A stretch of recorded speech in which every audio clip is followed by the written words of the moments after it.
Boses ng mamamayan, Gusto ko sana yung bilang estudyante. iba't ibang opinyon ng taong bayan. Ang gusto ko talagang Ating alamin sa Kalye Survey. Hindi naman po obligasyon ng ninong at ninang na magbigay ng aguinaldo. Pero syempre maganda pa rin na magbigay sila since sila yung itinilaga ng mga magulang na maging gabay ng kanilang mga anak. At bilang bata, merong mga bagay na kailangan bilhin at isa yon sa makakatulong sa kanila sa paglaki nila. Kasi ako, hindi ko naman inuobliga na yung sarili ko na bigyan kusa ako kasing ginagawa yun. So para sa akin, okay na magbigay. Pero kung wala kang kakayahang magbigay, okay lang din naman. Okay, para sa akin, dapat na magbigay kung may kakayanan naman yung ninong at ninang. Kasi isa to sa paraan para mapasayo yung mga bata.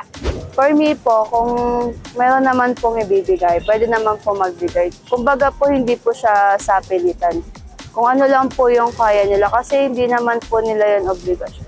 For me po kasi it depends po sa situation, lalo na po yung mga ninong and ninang natin. Baka po financial unstable po sila, like wala po silang work that time. Pwede naman po siguro na bumawi na lang po next time kahit po hindi Pasko, ganun.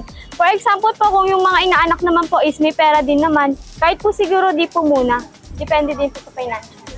Siguro sa kultura ng Pilipinas, dahil ang kultura sa Pilipinas ay kailangan nga magbigay ng aguinaldo kung ikaw ay ninong at ninang. At siguro nga obligado pero dapat bigyan pa rin dahil ito nga sumang-ayon ka nga sa pagiging ninong o kaya ninang batang bininyagan mo. Yun lang.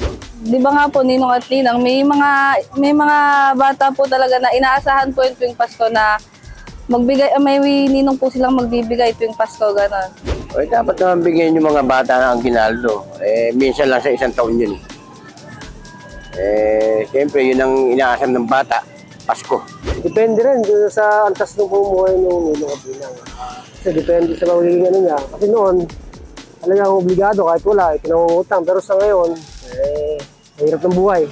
Depende na rin sa antas ng estado ng buhay.